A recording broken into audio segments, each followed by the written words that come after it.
என் பாட்டன் சொல்றான் பாருங்க, நிமிர்ந்த நன்னடையும் நேர்கொண்ட பார்வையும், நிமிர்ந்த நன்னடையும் நேர்கொண்ட பார்வையும் பெற்று எதுக்கும் பயப்படாது, நீ பாட்டுக்கு போ, நிமிர்ந்து நடன்னா என் பாட்டன் பாரதி. இவர் என்ன சொல்றாரு? ஈர வெங்காயம் ஈவேரா, பெண்களுக்கு ஆண்களை போன்று முடியை வெட்டுங்கள், ஆணுடையை போடுங்க, ஆம்பளை பேரவை, ஆம்பளையாவே வளரு. பொம்பளை ஏன் ஆம்பளை வேஷம் போடணும்? பொம்பளை ஏன் ஆம்பளை வேஷம் போடணும்?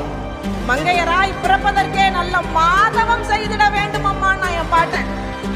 அப்படிப்பட்ட உயர் பிறப்பு நான் ஏன் வேஷம் கட்டி தெரியணும்? பைத்தியமா நான்? கருப்பையை அறுத்து வீசி தாலிய பூரா அறுத்தாங்க. இவங்க பொண்டாட்டி பூரா தொங்க தொங்க 20 பவுன்ல தாலி போட்டிருக்கும்.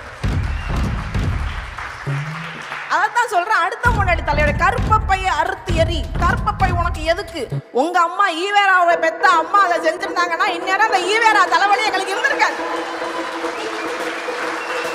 ஆமா ஆமா, எதுக்கு சனியே? அந்த அம்மா அப்பவே அறுத்து போட்டிருந்துச்சுன்னா இல்லைங்க, ஈவேராவுடைய அடிவரடி கருணாநிதி அவருடைய துணைவியார் 10 பேருக்கு மனைவியார் 10 பேருக்கு இதை செய்ய சொல்லியிருந்தாருன்னா இந்நேரம் ஸ்டாலின் தலைவலி எங்களுக்கு கிடையாதுங்க. உதயநிதி, இன்பநிதி, துன்பநிதி, துயர நிதி, இளவு நிதி, எட்டு நிதி, கர்மாதி நிதி, காடாத்து நிதி, எந்த கர்மத்தையும் பார்க்க வேண்டிய விதி எங்களுக்கு இல்ல.